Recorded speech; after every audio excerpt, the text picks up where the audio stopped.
Good morning, Kubernetes fans, and welcome back to surprisingly sunny London, England. We're here at KubeCon CloudNativeCon. My name's Savannah Peterson. Delighted to be joined by my co-host, co-captain, and co-pilot in the KubeCon universe, Rob Strechay. That's a lot of co's. Because we're teammates. Cohabitating here on the Cube. We are not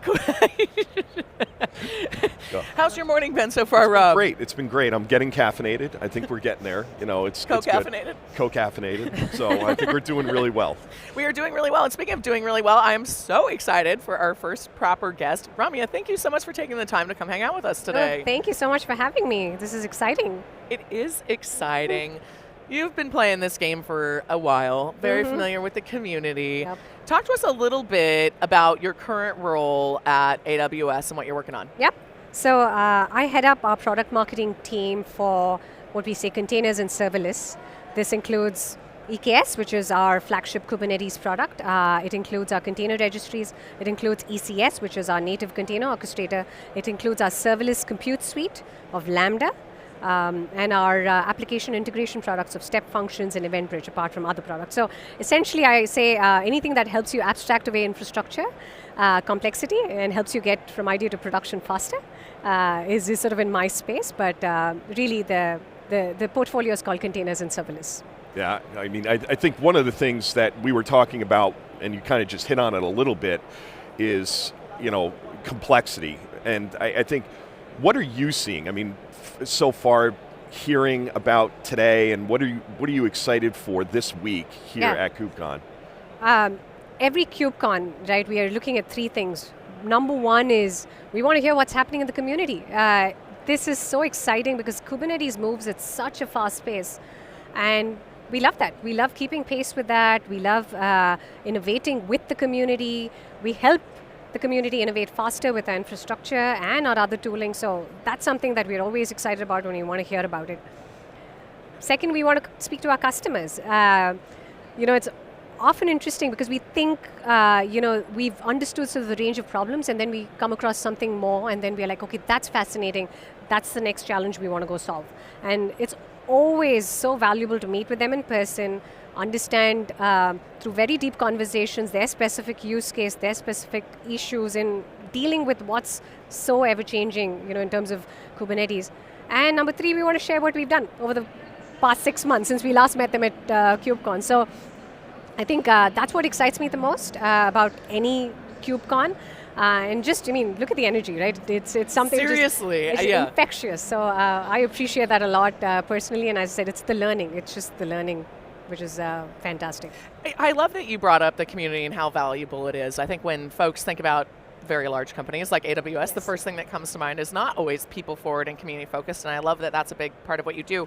What is that feedback loop like? You mentioned co-innovating, so talk to me a little bit about what that looks like. Yeah, so we have engagements with the community which are extensive. In fact, you know, in my pretty long career now, I'm going to age myself, but I think you're timeless, don't worry. Yeah, oh, that's sweet. But I think I have seen AWS as a company invest a lot in community because we are customer obsessed, and you know the community is such a big part of it. So in terms of what we practically do on a day-to-day basis, one, you may have heard this, right? We innovate based on what customers tell us, and it's fascinating how much of our roadmap is actually dictated by the customer. It's not us sitting in like isolated rooms thinking of what's the next big thing, which we do a little bit of, but that's not all, right? We relentlessly listen to customers, and that's one big thing. The second thing is we have this constant loop of actually testing with customers. So when we are thinking of an idea very early on, it's not when we have a prototype, or it's not when we have a little sandbox environment to play with.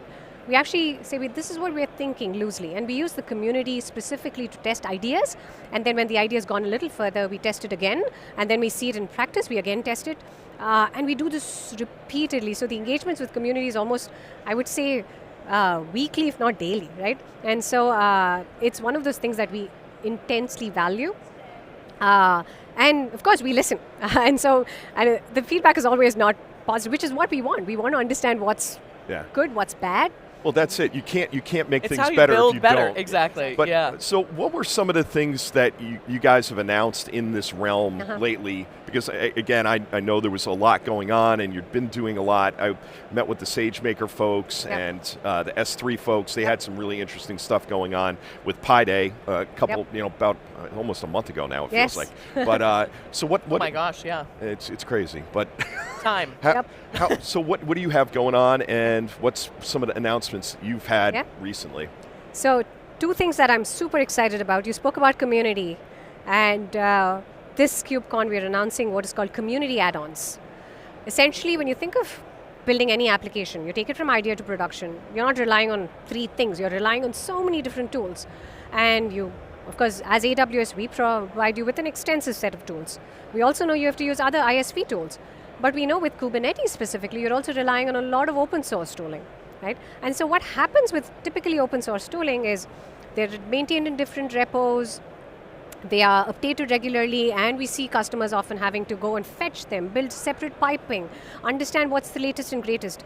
And we said, how do we solve this for our customers? So what we did is we actually combined the catalog into one place. So it's basically one place where our customers can go access the latest and greatest in open source packaging. They do not have to build separate piping to go fetch the latest and greatest. They consume this just as they would any AWS add-on or an ISV add-on, which I think is a big step forward for us from a community enhancement or usage of sort of community tools that are there. But it's also saving time for customers and saving operational costs and ensuring that they have something that's sort of validated to work with EKS, so they don't have to spend time testing whether this works with EKS or not. So I'm super excited about that. That's number 1. Number 2, since 2019, we've supported the Kubernetes project. So we actually support it from infrastructure perspectives, and this is for development, this is for scaling, this is for testing. So the Kubernetes project sits on AWS, and we supported that since 2019, and I'm super excited to announce that now we're continuing that to 2026, so we have up to 3 million in credits for the CNCF to run the Kubernetes project. So yeah, I mean, you probably heard our CEO say the open source innovation is extremely important for us as a company, because one, we believe we are catalysts of this innovation, we're consumers of this innovation, and so I think I'm extremely proud and excited about just continuing to support this. Congratulations. Thank you. Lots of announcements there in the pipeline, and so exciting to see that commitment. Y'all were on the team early, so to speak. 2019. Kubernetes was just a young child at that juncture. All grown up now in the double digits, which is very exciting. Other name for this show is CloudNativeCon, and we're obviously talking about the cloud. I gotta ask, are you seeing deployments happening on-prem still? Is everyone fully cloud committed? Talk to me about it. As a cloud I am from AWS, so I should probably say this. No, we are seeing a lot of innovation on premises as well. And it's interesting how we see this working out in the generative AI space as well, because a lot of GPUs... I was wondering about that. Are being bought and customers want to use it on premises. So no, we see innovation, and there are different reasons why customers want to place their workloads on premises, and that could include, of the sovereignty reasons, right? Latency, and we see a lot of investments on the edge, and so one of the things we believe is customers should be able to run their workloads where they want. It's any application anywhere is one of the pillars that we invest on, and we had an announcement at reInvent not too long ago, 4 months back, which was EKS hybrid nodes. So essentially, this is where you have a data plane that is housed on premises. Right. You have the control plane on AWS, and customers do not have to maintain the control plane. You can attach a node either which is on premises or wherever you basically have a node to the same EKS clusters that are perhaps managing elements on the cloud. So you don't have to maintain 2 control planes. Earlier we had some folks maintaining one on premises, one on the cloud. And so we've completely simplified this. So you have one control plane. We keep this updated. We keep it compliant with upstream Kubernetes, so you do not have to do that. So yeah, the idea is you build your application where you want, you run your application where you want, and we'll support you. And that definitely includes hybrid environments as well.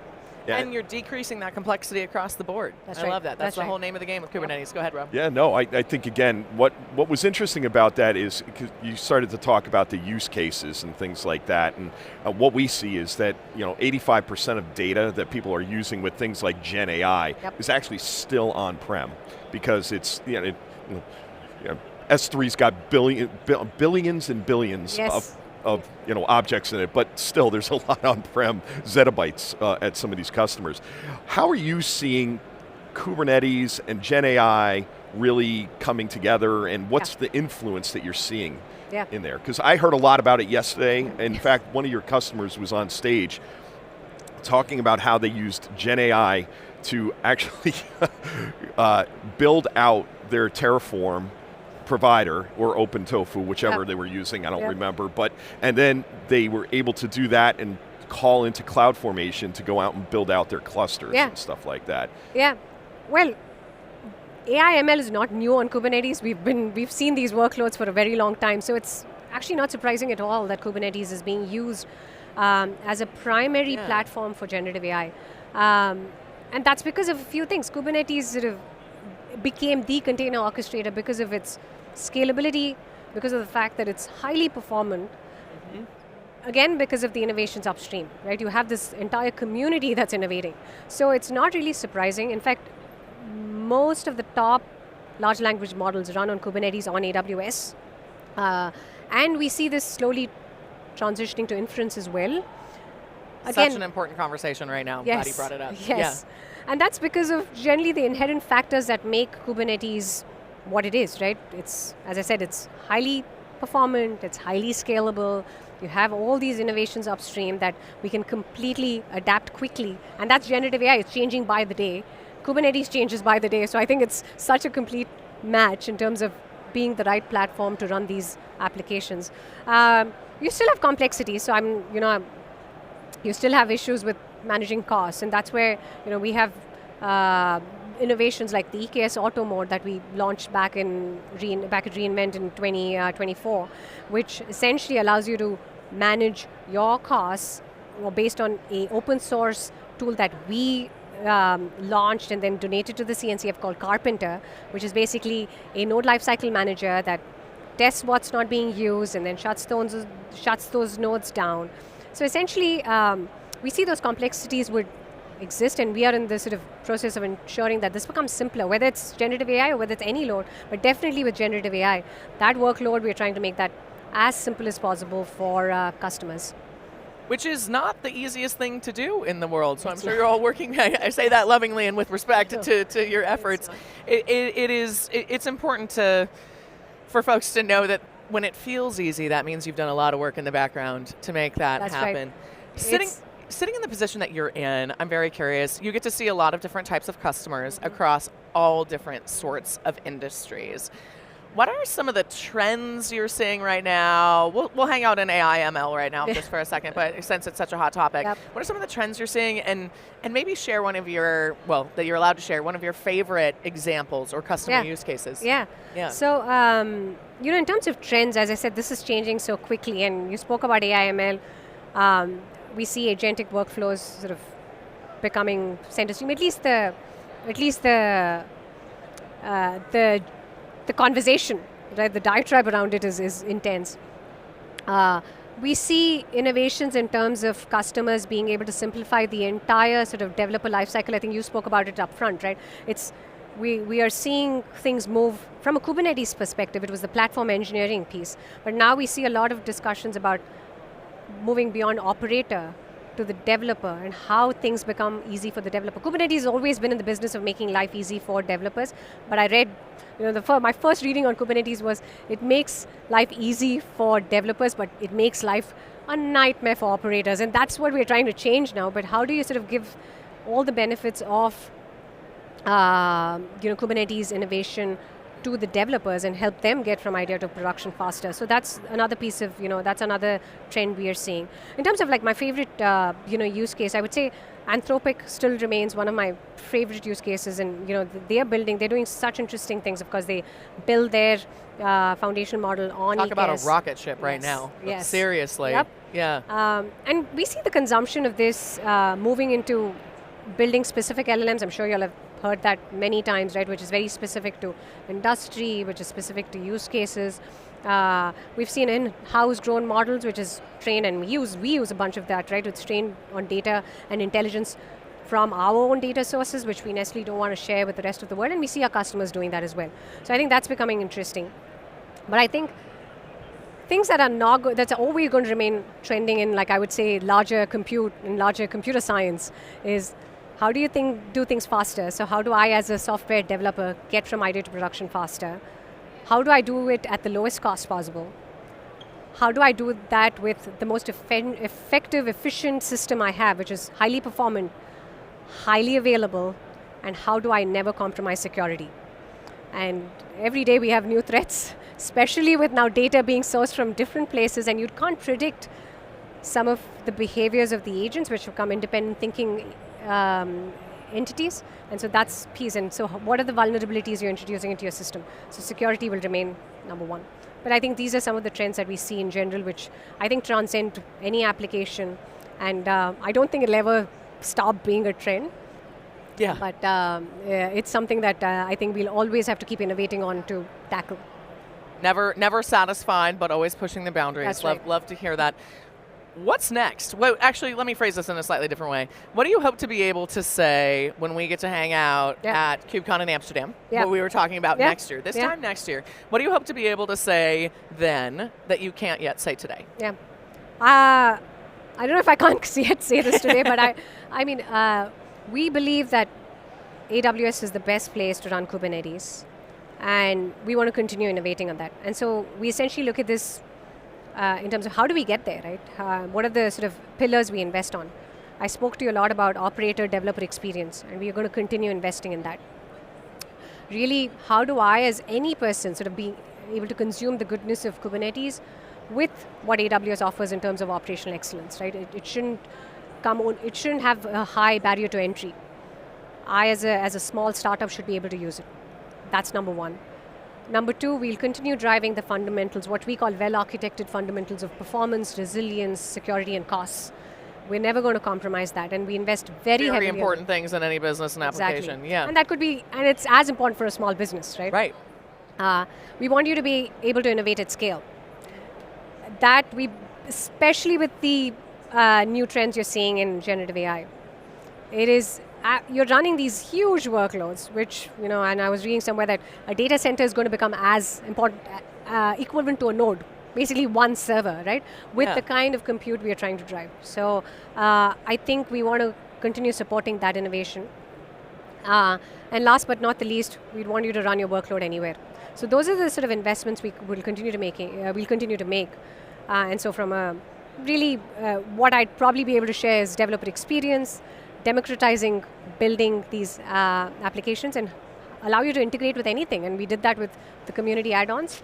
And it shouldn't be complicated. I don't have to write long lines of code. I should be able to just quickly configure a couple of things, and you should be able to talk to anything that you want in a secure manner.